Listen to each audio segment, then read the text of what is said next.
Teman-teman semua, kalau kita lihat buku Reinventing Government, buku ini adalah karya David Osborne dan Ted Gabler, di mana di dalam buku Reinventing Government ini adalah David Osborne dan Ted Gabler ini mengkritik cara kerja pemerintah tradisional yang dikesan lamban, kaku, dan terlalu tersentralistik, di mana di situ mereka terjebak pada aturan atau regulasi, sehingga pemerintah ini dianggap fokus mengontrol proses dan input dengan berbagai aturan atau prosedur birokrasi. Namun pemerintahan ini lupa pada hasil, lupa pada kinerja realnya. Akibatnya apa? Seperti teman-teman lihat bahwa lembaga-lembaga publik ini akhirnya menjadi kaku. Lembaga-lembaga publik ini tidak responsif, bahkan tidak kompetitif dalam melayani masyarakat. Nah, disinilah dalam buku Reinventing Government ini, David Osborne dan Ted Gabler ini menawarkan sebuah konsep baru yang disebut dengan entrepreneur's government. Yaitu apa? Sebuah pendekatan dalam penyelenggaraan pemerintahan yang mana meniru prinsip-prinsip manajemen wirausaha, yang nantinya ini fokusnya pada inovasi, pada efisiensi, dan pada hasil daripada pelayanan publik.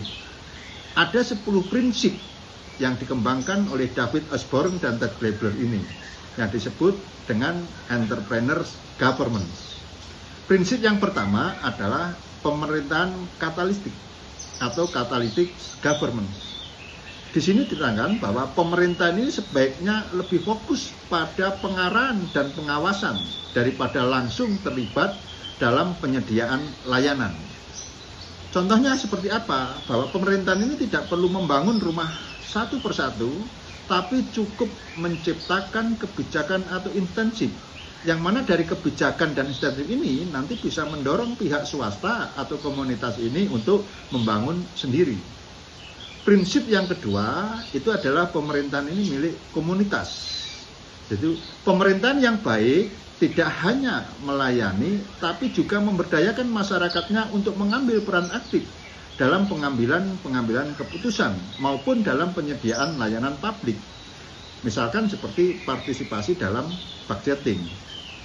Prinsip yang ketiga, pemerintahan kompetitif atau competitive governance. Di sini apa? Pemerintah mendorong persaingan dalam penyediaan layanan publik. Untuk apa? Untuk meningkatkan efisiensi dan kualitas. Misalkan ya persaingan dengan sektor swasta atau antar unit. Agar apa? Agar tercipta inovasi dan efisiensi. Prinsip yang keempat adalah pemerintahan yang berbasis pada misi. Sehingga nanti menekankan pada pencapaian tujuan dan misi organisasi daripada hanya sekedar mematuhi aturan atau prosedur saja. Yang kelima adalah pemerintahan berorientasi hasil. Sehingga nanti mengukur kinerja ini berdasarkan hasil yang dicapai, bukan hanya pada input atau prosesnya saja. Contohnya seperti apa? Misalkan anggaran pendidikan, ini sebaiknya dikaitkan dengan hasil pembelajaran siswa, bukan pada banyaknya guru atau banyaknya ruang kelas. Sedangkan prinsip yang keenam adalah pemerintahan yang berorientasi pada pelanggan. Sehingga nanti menyesuaikan layanan publik ini dengan kebutuhan dan preferensi warga sebagai apa? Sebagai pelanggan. Sehingga nanti bisa merancang layanan-layanan publik yang mudah diakses, yang cepat, bahkan yang memuaskan.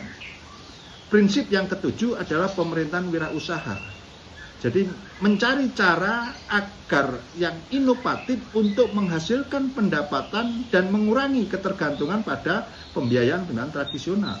Bagaimana misalkan? Ya seperti kolaborasi dengan swasta, bahkan bisa juga dengan optimalisasi aset-aset publik. Prinsip yang kedelapan adalah pemerintahan antisipatif. Jadi lebih fokus pada pencegahan masalah daripada hanya merespon setelah terjadi masalah. Teman-teman bisa lihat misalkan mitigasi bencana, ini lebih efektif ketimbang penanggulangan setelah terjadi bencana. Sedangkan yang kesembilan adalah pemerintahan terdesentralisasi, decentralized governance. Sehingga apa? Memberikan wewenang dan tanggung jawab kepada unit-unit yang lebih kecil ini atau lokal ya, untuk meningkatkan responsivitas dan efisiensi, bisa dengan otonomi daerah. Sedangkan yang terakhir, prinsip yang ke-10 adalah pemerintahan yang berorientasi pada pasar, market oriented governance.